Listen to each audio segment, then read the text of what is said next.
This is the Apple one-year overview reading for the year 2024. It's currently November 3rd, 2023, 12:15 p.m. Eastern Time. Apple at the time of this reading is $175.85. That's USD. And the shuffle file for the Apple reading was created on June 27th, 2023 at 7:14 p.m. Eastern Time. That's this video in the corner here. So the overall theme and behavior for Apple in the year 2024 is going to be a notable rally standing out on at least a one-year chart scale, probably on a multi-year scale. Notable rally, but in that rally, there's the opportunity to either close a long position or open a short position for multi-day swing trade, possibly multi-month swing trade. It is crossed, however, with a notable decline through multiple support levels, again, at least a one-year chart type of scale. Where that drop takes place, I definitely see that drop taking place. There's a lot of cross-rating congruencies indicating the timing of that, and by that I mean there's cards on the 10-year reading in the 2024 area that are appearing in prominent locations here in the 2024 reading. I'll talk about that in more detail in the paid version. Behavior around the high side, there's an important range on a multi-year scale that's highlighted at the high, so we'll be bound by the upper end of a range on a multi-year type of scale. Doesn't mean it's the multi-year high, but what it means is we'll be bound by the upper end of a range. At least the majority of the year, at least, because there's at one point we pushed the upper end of a range higher, which is there's a breakout as the sneak preview card from 2023. Behavior around the lowest low for the year, we have a big move higher standing out on a one-year chart scale minimum, and that move will be like the beginning of a rally on a multi-day scale. And before we get into the week-by-week chart behavior, I just want to make sure that everybody's aware. The whole purpose of the channel, the reason why we give so much of this information away for free, is because we're expecting people to follow through on the rule of karma. We want to do our part to help enrich the lives of others, and we have a special ability that you can't find anywhere else, as if you're new, you'll come to see very, very quickly. With that said, my goal is to take some of the energy of the stock market and transmute it into goodwill, and with your help and following the rule of karma through the channel, we can both do that together, and really I can create an army of angel investors that are transmuting competitive energy of the stock market into goodwill. The way that we do that, guys, is by following the rule of karma. This is a requirement of the universe. If you're going to profit from this information, you must follow through on this rule every time you profit. It's super important, and so it's 5% of the profits from the information this channel should be donated forward to one of these charities. Just click here, guys. That's 5% forward. It keeps the abundance flow open, and then 5% of the profits should be donated back to the channel, saying thank you as a form of gratitude and expressing gratitude mentality. You can do that at any of these links here. If you're international, it's a little bit more difficult, but Wise is a very reliable app to use. If you click here, you don't have to pay a fee, and then you can also use the YouTube channel and do like a super tip or something like that. That leaves you with 90% of the money. Make sure to spend that money out of love. As long as you do that, my friend, as long as you follow those rules, you're an angel investor of the channel. The universe considers you to be, and it's going to send it back to you tenfold through this channel. Neglect to follow through on the rule of karma, my friends, and the universe will shut off the flow of abundance to you through this channel so fast your head won't have time to spin. Zero tolerance. You have an opportunity and then it's gone and there's no more. So be forewarned, my friends. This is very reliable information. Do not bet all of your money, because if you bet all your money, it'll be the time I'm wrong. I'm not right all the time.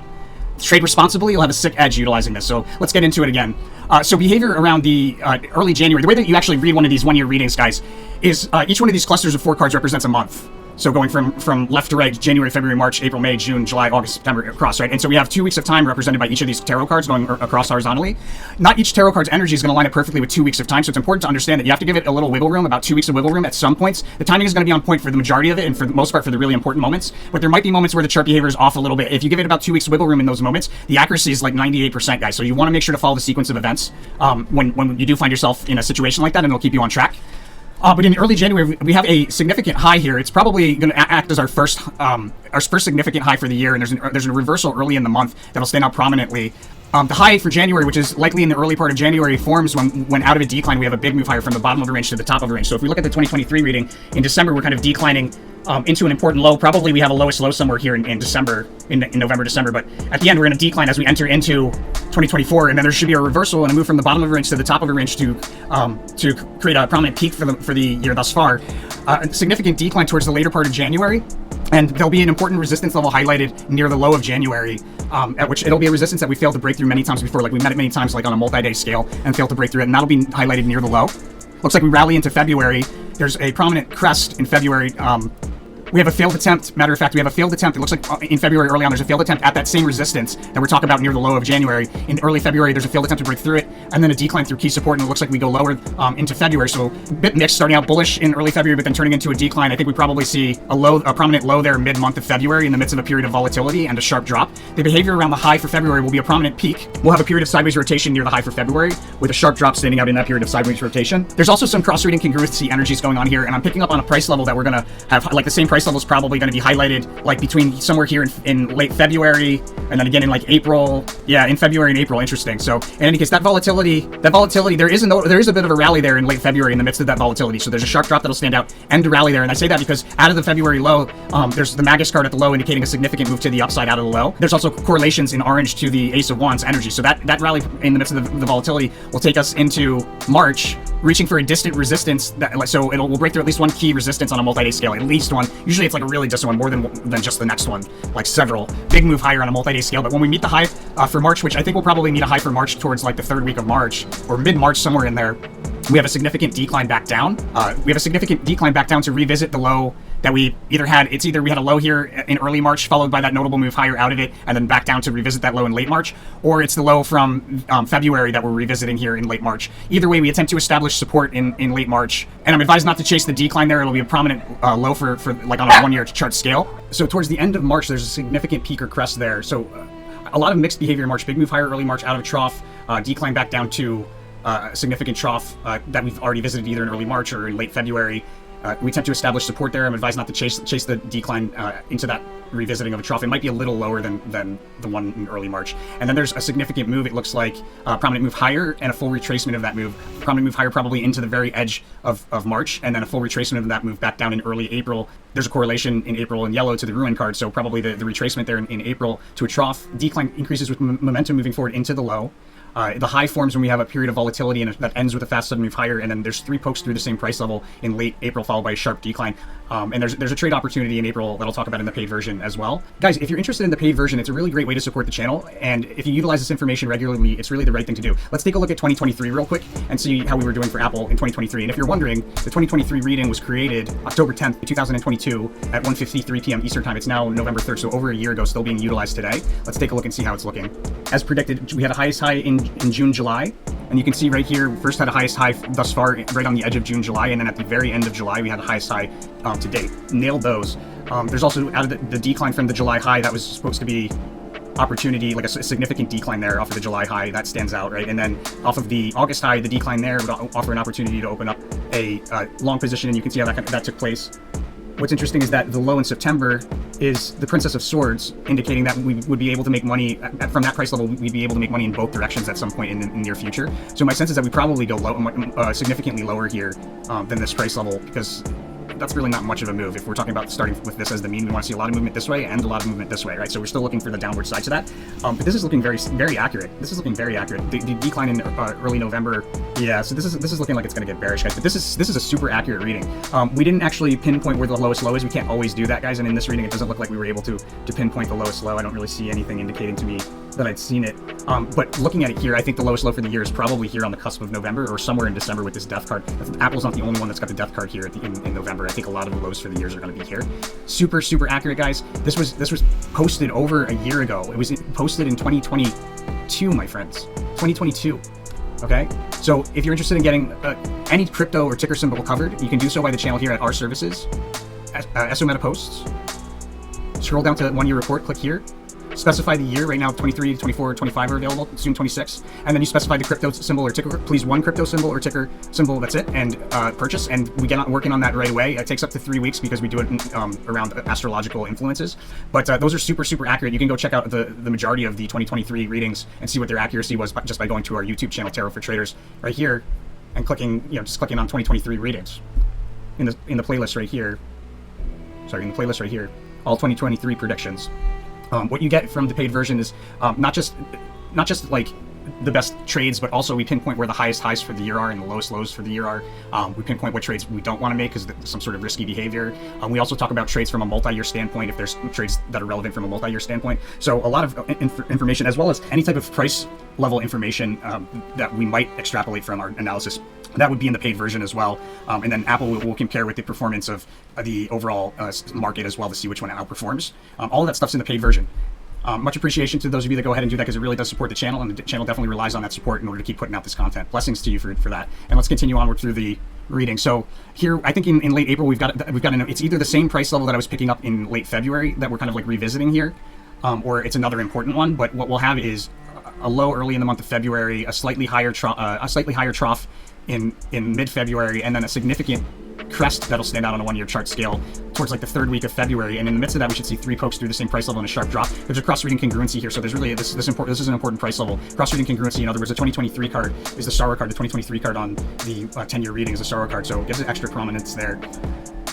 Declining into another prominent trough in early May, and out of that trough, which will form when we have a decline through multiple support levels into the trough. Out of that trough, there'll be a rally that increases with momentum moving forward in time, taking us to another prominent peak or crest, like in the later part, maybe right on the edge of May, June, or somewhere in late May, June. There's a significant peak or crest there, and the opportunity at the May high is really going to stand out as an important opportunity for the year amongst other possible opportunities. By the end of the year, we'll look back and be like, wow, that was a great opportunity. How it should be utilized as an opportunity is something I'll talk about in the paid version. But then there's that peak or crest right on the cusp, a notable decline from that crest down to and through support in early June, down to and through support to do a U-shaped reversal below that price level, and then come back and reuse it as support. There's a rally, there's a rally that starts and ends on a multi-day scale near the low.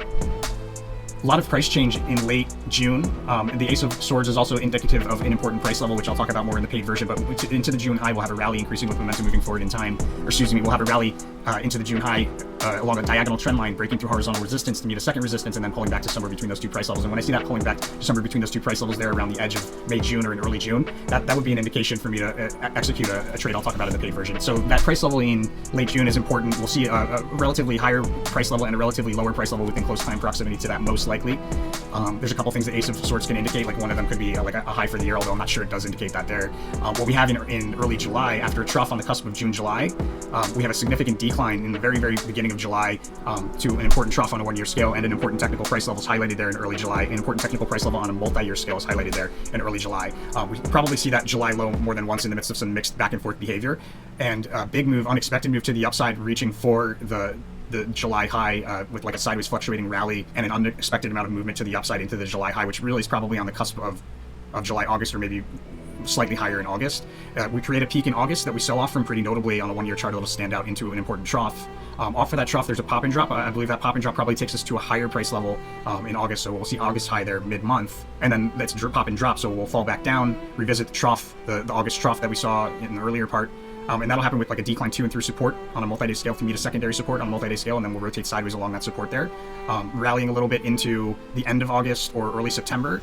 But that rally's halted. So September's pretty mixed, guys. There's a couple trade opportunities in there I'll talk about in more detail in the paid version, but we start out with a decline off of a trough around the cusp or the end of August, declining into like early September. There's a rally, like a notable move to the upside standing on a multi-day scale in like the end of the first week or the beginning of the second week. That rally takes us to the peak for the month of September, the high for the month of September, which will be a prominent peak or crest on a 1-year chart scale, and it'll form when we have a prominent move higher and then a full retracement of that move back down, with some mixed back and forth behavior going on sideways in late September. The low for September, I think the low for September probably forms early in September, when we have a decline off of a peak or crest down through multiple support levels on a multi-day scale. And it may be the same peak as the September high, or it may be another peak here. It's hard to say because it's kind of mixed there in September, but on the cusp of September, October, there's a notable peak there, and we have a cross-reading congruency here with the unicursal. What I mean by that is the unicursal appears both here on the 2024 reading and here in the placement of the 2024 card on the 10-year reading. So it's a cross-reading congruency. It's also within close time proximity to the Aeon card, which is also it's like the other card for the 2024 reading. So some significant chart behavior going on over here. But what you can count on is a really big decline off of a peak or crest. It may be like it'll probably be a prominent peak or crest on a 1-year chart. Not necessarily a highest high, but a prominent peak or crest on a 1-year chart.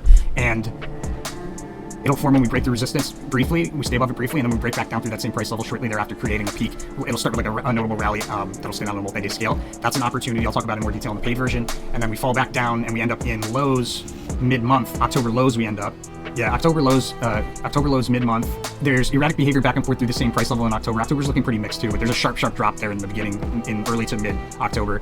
In the midst of the erratic behavior back and forth through the same price level relevant on a multi-day scale and like a 1-year chart scale. In the midst of that back and forth behavior, we should revisit a crest for the October high. We'll either see the October high more than once, or we'll revisit a crest from a prior month, or it'll be both scenarios together. I think it's more likely to be revisiting the same high in the month, so we'll see the October high twice, and off of the later one of those highs, there's like a brief peak that's easily missed on a multi-day scale, followed by a decline through multiple support levels, taking us into another prominent trough on a multi-year scale in early November. I'm advised to be cautious around that trough. There's a notable rally and some sort of tricky chart behavior combined with a notable rally in there. Either multiple false tops, multiple false bottoms, or like some sort of like chart behavior, like whipsaw action, things like that you can just make the wrong choice really fast. So be mindful of that Don't do anything impulsive there. There's a big low out of the November low, pushing the upper end of a range higher.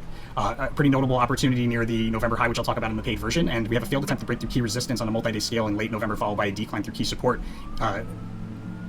It's probably the same high. The November high is probably the same high as the October high. In early December, we have a intentional fake out, shakeout of some sort. It's intentional. Market makers are trying to shake people out of the market before a notable move takes place. So be mindful of that. That what you can rely on is that the chart behavior in early December should be something that's misdirection. We should have a rally into an important high, like towards the end of the month of maybe the second or third week actually of December. An important rally into a high, and we'll meet a key resistance level that will sell off from pretty notably through with consecutively lower spikes up on the way down, taking us into a prominent trough for the year in December. Late December, there's enough price change and the type of price change that takes place, chart behavior that takes place, allows for positioning oneself in both directions. Again, I'll talk about that in more detail in the paid version. And then we have in 2025, the sneak preview card is the Knight of Swords. As far as where we are in the timeline on a multi-year scale, because you have to get this plus or minus a year sometimes, but the sequence of events on the multi-year is good. Well, the following card is going to be the Truce card, and you can see it's already a significant card in a prominent location in the 2024 reading. So we're probably already dealing with it, and that's my sense, is that Truce card might have something to do with this price level. But that's the Apple 2024 reading, guys. Don't forget to follow that rule of karma. It's super important, my friends. Don't get shut off from the flow of abundance. Believe me, guys, I've seen it happen. You don't get much of an opportunity to fix the situation. It's like a test. So do the right thing, and the universe will repay you for it. 5% profits forward, 5% profits backwards. Spend 90% out of love. The universe will send it back to you tenfold through this channel. Don't do that. The universe will shut this channel off from existence to you, pretty much. And if you got the paid version, hang tight, guys. We're going to get into where the highs and the lows are for the year, as well as what trades to make, what trades to avoid. And what I see going on is from a multi-year standpoint, I think we probably have some price level information we're going to be able to extrapolate here too. I'll see you in a sec.